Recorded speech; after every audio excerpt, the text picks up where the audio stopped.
Account-based marketing on LinkedIn ads is a superpower. I'm going to walk you through my modern ABM playbook on this week's episode of the LinkedIn Ads Show.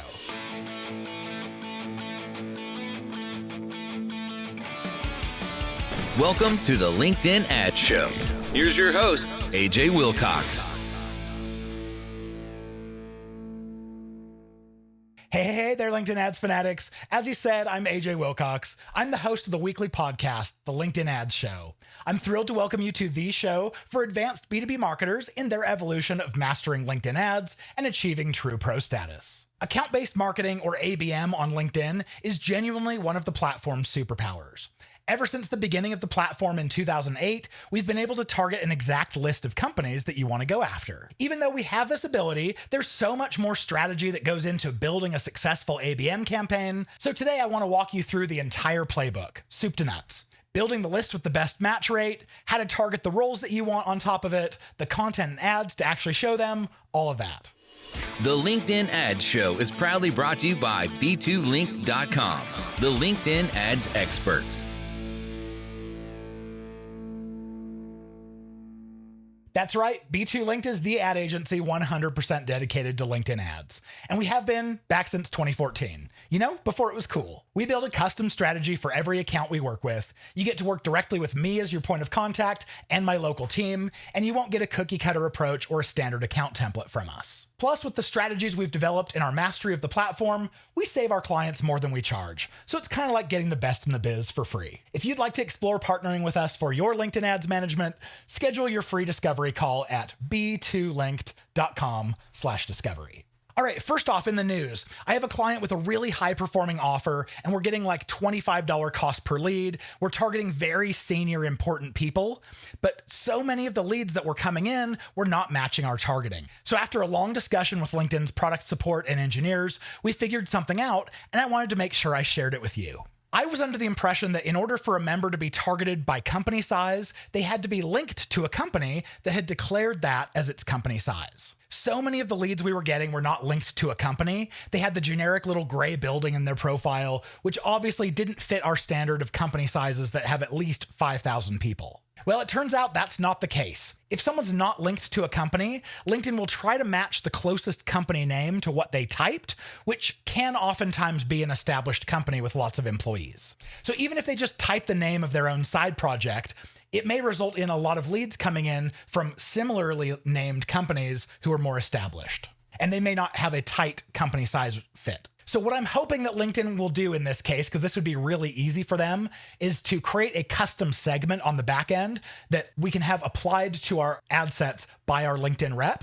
And this would just be able to exclude people who are linked to an unknown company from our targeting. That would be super easy for LinkedIn to build, and support would totally be able to solve this issue. Would love to hear about your experiences if any of you have found ways around this though. I've also gotten asked a lot about something called reserved ads. What this is you reserve the first ad slot for your target audience, and instead of buying clicks, you're essentially reserving a time period. LinkedIn has found that people are 260% more likely to click on ads in the first slot, which is actually pretty crazy. Last I heard, it was about a $100,000 investment for 6 weeks, and you get a fixed audience, one that you get to choose. There's not much optimizing you can do. LinkedIn will quote you your CPMs that you're paying ahead of time. You get a fixed audience for one campaign and audience. That's actually probably ad set. It appears to be pretty expensive CPM-wise. With an audience size of around 1 million, you'll probably be paying about $148 CPM, which is pretty high. It's, probably a 60-70% premium, but just to ensure that you actually land in the absolute first slot. We've also talked about a new product before called Brand Link. What these are pre-roll ads that you get to run at the beginning of some really big brands' organic video content. So that means if you want to watch something from Business Insider that is automatically playing in your newsfeed, you're going to have someone's ad playing before. I'd pretty much written this one off similarly to reserved ads. I was like, oh, there's going to be a huge buy-in. I'm actually really impressed though. Aside from some really high-priced buy-in, the media is not very expensive. So benchmarks that they're getting so far, I got this from a rep, is they're paying on average a CPM of about $47, which is not bad. That's actually lower than most CPMs. We're getting about a 15-cent cost per view, which is about 10 cents cheaper than what I consider the benchmark. They're getting a 32% view-through rate and a completion rate of 3%. I'm going to imagine that these are skippable since we have a completion rate that's like 3%. But if we were running these just as normal video ads, I would expect a completion rate less than 2%. So these are quite a bit higher. I don't recall exactly what the buy-in is to even participate here. I want to say it was something like $10,000 per partner that you wanted to work with, but I know that process has gotten easier. So talk to your rep if you're interested. I may or may not be off on that. Also, Anthony Blatner in the LinkedIn Ads Fanatics community, he surfaced something that was really interesting. LinkedIn actually made some changes in how they treat industry targeting. So it looks like what's happening here is a page has to declare what industry they're in, but sometimes someone hasn't updated the industry when there's a better industry that has now come out, or sometimes people just outright choose the wrong industry. So what LinkedIn is doing, they're going through each of the companies, and if they see that there's a good reason to, they'll actually recategorize your company if they can tell that you've been miscategorized. Companies can also now belong to multiple industries. So for example, if you're a fintech or financial technology where you're serving people in the finance space with some sort of a technology there, like a SaaS software, LinkedIn can consider you in the financial services sector, and then they could also consider you in software company. And assuming that this is accurate, the way that LinkedIn is doing it, I'm actually all for this. I really like the idea of maybe an additional classification we could do. A lot of people I talk to are like, we want to target B2B companies. Well, there's no clean way of targeting just B2B companies. But in this case, LinkedIn could tag them as both something like a B2B, B2C, D2C, B2G. They could have that kind of classification in addition to their normal industry targeting. So I would love it if LinkedIn could do that. I also want to shout out Anthony Blatner. His company Speedwork Social just released a free LinkedIn ads auditing tool. So you can see the link to that in the show notes. Way to go, Anthony. That's awesome. That's going to be a huge benefit to us advertisers. All right, as you know, every week I'm shouting out a company and wearing their swag. This week is Stride.com. Greg Shuey is the CEO. Whenever I have an e-commerce digital marketing question, Greg Shuey is the first person I consider reaching out to. So if you're responsible for an e-commerce brand, check them out. Stride, that's STRYDE.com. All right, and if you want me to shout your company out, talk about you on the show, DM me, I'll have you send me some swag and I'll wear it. Okay, we had an awesome review for the show. This is from Shapiro S1 from Great Britain. He says, LinkedIn inspiration, 5 stars. I've recently discovered AJ when he was recommended to me. I can't recommend him highly enough. Not only is he very open and honest, his genuine enthusiasm and super helpful information on these podcasts are excellent. The part that surprised me the most is how much LinkedIn are charging for ads compared to other platforms, but how effective those ads can be if done right. I was getting quite disheartened with LinkedIn, but now I feel inspired. Thank you, AJ. Hey, Shapiro, I don't know your full name, so feel free to reach out to me, but thank you. I really appreciate the kind words. That's exactly the goal of this podcast. I get so excited about LinkedIn ads. It's just like I'm bubbling up from inside and I can't help but release it. So I'm so glad I can release it on people like you who are getting real value out of it. So thank you. All right, do you have a question, review, or feedback for the show? Message me on LinkedIn. My DMs are free and open. You can also email us at podcast@b2linked.com. If you want to attach a voice recording from you, I'll play you right on the show. I can shout out your details or keep you anonymous. And of course, you're welcome to send just dumb text as well, and I'll be happy to read it. I want to feature you. All right, without further ado, let's hit it. All right, again, we're talking about ABM on LinkedIn. Here's why ABM is so strong on LinkedIn and why it works. There are a ton of ABM companies and tools out there, but in my opinion, no one does this better than LinkedIn themselves. The reason why comes down to the quality of the intelligence of where someone works on LinkedIn.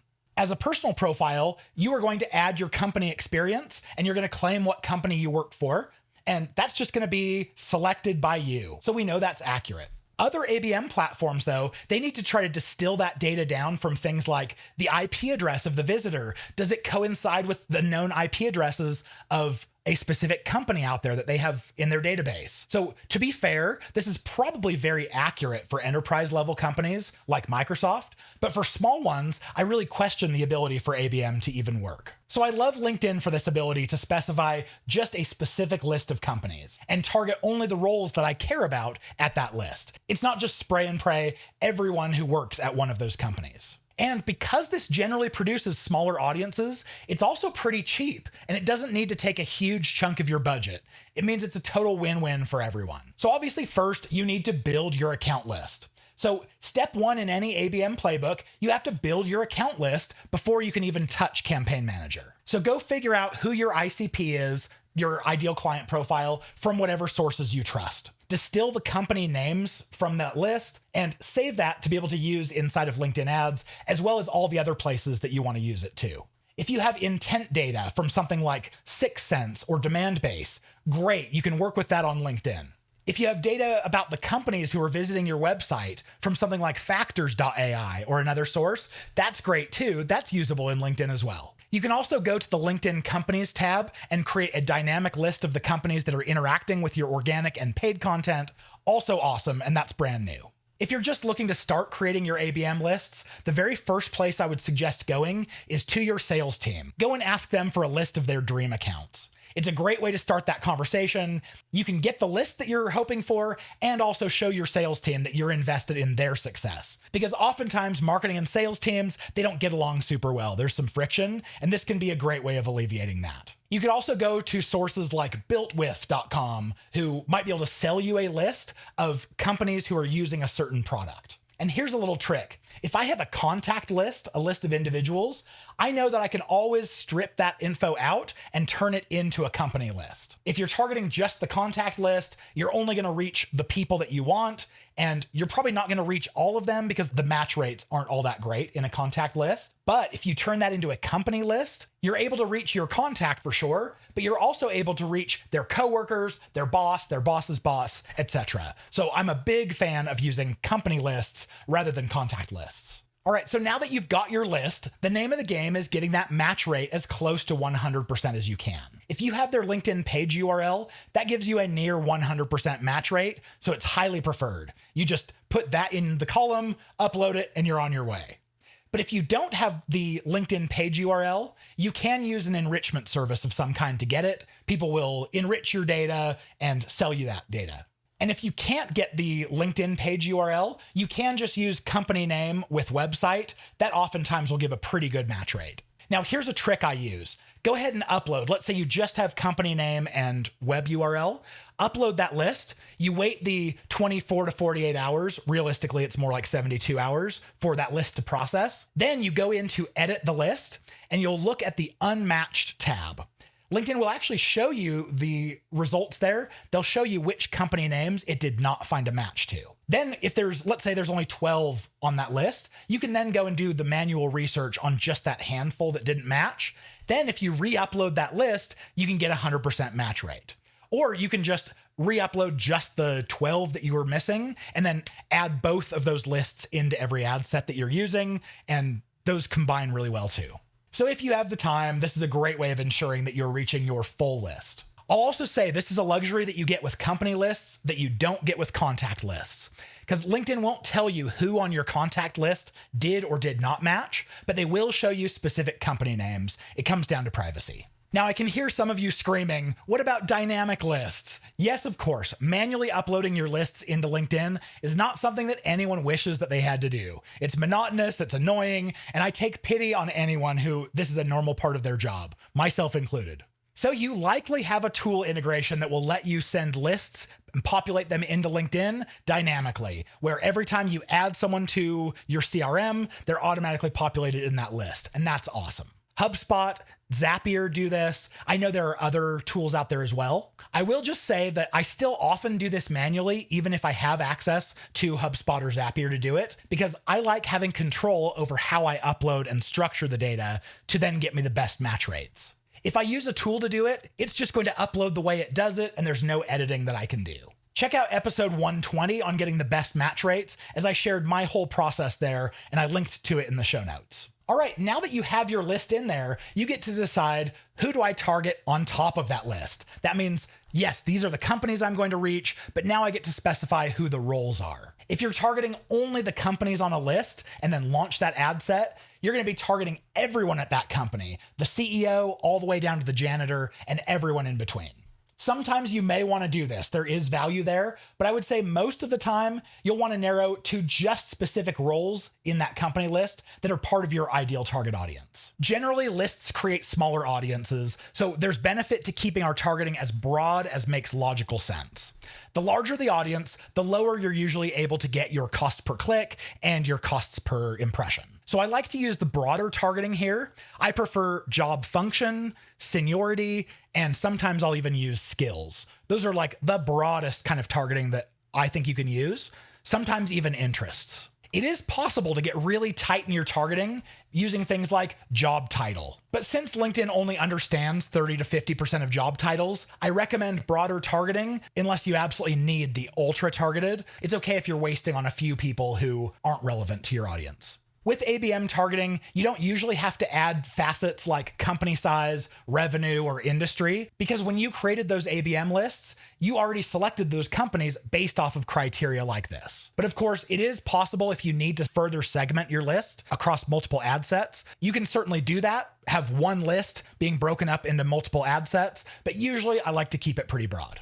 So now that you have your lists and your targeting, next question is, how do I now integrate this kind of approach with the advertising that I'm already doing on LinkedIn? Well, generally your ABM ad sets will make up a very small part of your account's total spend, so that's okay. It's going to play really nicely together. I like to treat my ABM ad sets like they're cold. And then as soon as we get interactions from our ABM ad sets, I feed those interactors into our stage 2 retargeting audiences. So they start as an ABM, but then once one of them interacts, now they're part of my more general retargeting.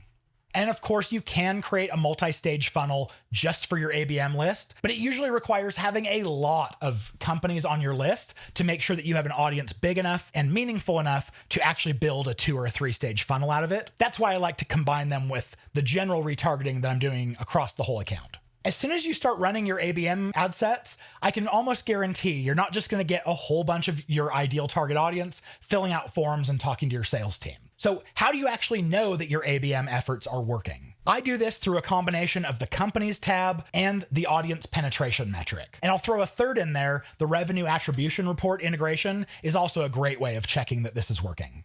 So the companies tab, this is new, and this is where you can see a breakdown of the exact company names and how they've interacted with your organic content, your ads, and both, a hybrid. To access this in Campaign Manager, just go to Plan, Companies, and then filter down to just your ABM ad sets. And then all of the data that you see there are just going to be the companies by name who are interacting with your ads. I also mentioned the audience penetration metric. This is the one that shows you of your total audience represented by your ABM ad set, what percentage of those individuals have actually seen at least one impression during the time period that you have selected. This is valuable because your frequency number will only tell you the average number of times that you've touched an individual, but penetration will tell you the percentage of your audience who hasn't even had a chance to see a single impression. This is super valuable in addition to your frequency number. I also mentioned the revenue attribution report. This is where as soon as a deal shows up in pipeline, it's able to let LinkedIn know, and then LinkedIn can come back with a report and tell you, oh, all of these companies who are now in pipeline, this is how they've interacted with your organic content and your paid content. This is free to do. It only integrates with a handful of CRMs, but I definitely recommend setting it up. I'm really curious to hear how you're all measuring the effectiveness of your ABM plays as well. Let me know if I missed something. All right, now we need to talk about what sort of creatives should you use with your ABM campaigns. I've tested all kinds of different stuff here. I've tested ads where we're actually using the company's name and logo in the image. The copy is actually calling out and saying specifically that it's for that company. And we've also run ABM ad sets where we're using just general creative to show across the entire ABM ad set. If you want to do that one-to-one, showing a company's name and logo in their image, what you have to do that is you have to have a single company per ad set. So if you're targeting 50 companies, that's 50 ad sets that you have to build creative for and build and maintain. It's a huge headache, and I can say from the results that we've seen, I don't think it's worth it. The happy medium here, I think, is go ahead and target one ad set for your entire ABM audience, but go ahead and use the dynamic insertion to insert things like their company name into the copy. You won't be able to do it with the image, but that's okay. Honestly, I think it's worth it. There are a few tools out there that will actually make the one-to-one targeting easier. They'll actually build the ad sets for you, but I don't have any that I would actually recommend right now. But my main takeaway here is to treat those audiences like they're cold, because in ABM, they usually are. Now, here are the most common mistakes I see. If your list is too broad, you're not really doing ABM. You're just crumpling a bunch of company names into an ad set to show separately. If your list is too narrow, it can be hard to spend enough that it's actually meaningful. If you ignore having a low match rate and you're actually missing out on a whole bunch of the companies that you think that you're targeting, that's a mistake as well. Number 4, treating a third-party list like one that you sourced from Demandbase or 6 Sense, treating them like they're a warm audience. Well, they haven't. You don't actually have evidence that they even know who you are, let alone like and trust your brand. So I would, again, treat them like they're cold. Number 5, don't forget to turn off audience expansion. If you've left this on, your ABM list is worthless because LinkedIn's going to go outside of your targeting list in order to show people your ads. Number 6, don't forget to turn off the LinkedIn Audience Network. If you leave it on, you'll waste 99% of your budget on bots and spam. I'll mention I do really like the LinkedIn Audience Network for ABM lists, but you have to use a really strict block or allow list. We talked about this on episode 150. I went ahead and linked to that in the show notes as well. This is going to allow you to only show your ads on trusted publications like New York Times, Business Insider, Wall Street Journal, etc. I found that the land traffic that comes from them is actually good. If you're using one of my free block or allow lists from the episode show notes page, I've actually found that the land traffic can be really valuable, but without it, it's an absolute waste. Just because you targeted a list does not mean that the list knows who you are. So again, I like to recommend you treat all of these audiences as cold and don't rush yet for the sell. There are some limitations in Campaign Manager that you should be aware of. If you try to upload a list that LinkedIn deems too small, LinkedIn may actually kick it back and say that your list isn't big enough to upload. But usually that just means that if you copy a few of the rows and just make sure that you have more rows, it kind of tricks LinkedIn and they'll go ahead and accept the list. But regardless, in order to actually start showing ads to an audience, that audience has to be at least 300 members that LinkedIn recognizes. This is super easy for ABM lists because if you have 20 companies, those companies have many employees, so of course the resulting audience size is going to be at least 300. But with a contact list, this is actually quite a bit harder. We know we need 300 people on it, so if we upload a list with 400, it still means that we need to have at least a 66% match rate to have LinkedIn resolve at least 300 people.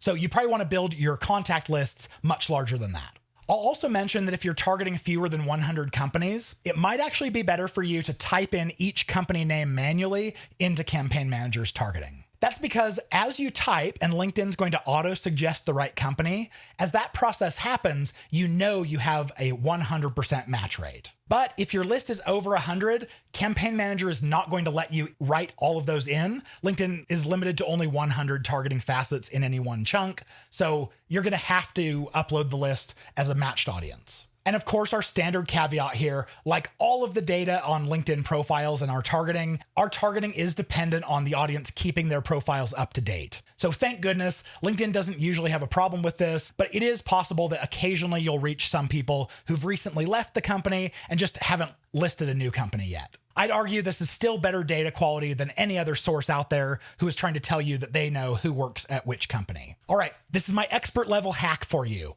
Episode 91 of the podcast touches on this in a lot more depth, but I really like targeting the whole buyers committee. I just realized that if I target the whole buyers committee from my cold audiences, I'm going to be spending a lot of budget on audiences who just don't care yet about what I do.